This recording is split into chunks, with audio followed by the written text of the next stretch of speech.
عجب کرنچی چه بود سید مسیح.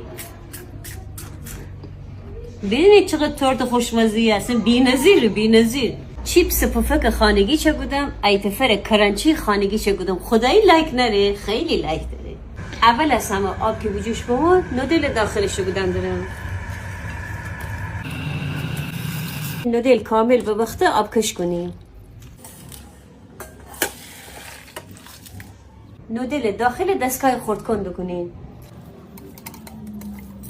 ادویجات خود نودله با نشاسته ضرورت بهش اضافه کردن دارن.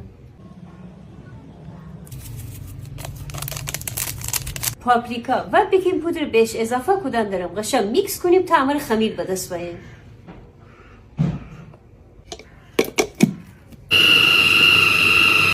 همین خمیر بدونید آماده یه حالت چسبندگی داره. دست یکم چر بکنیم، همین خمیر با حالت چکنیم.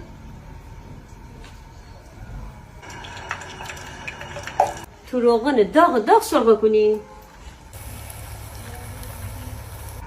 به چی چکونه سید مسیح، عجب کرنچی واسه. جای همگی عزیزای دل من خالی، واقعا خیلی ترده.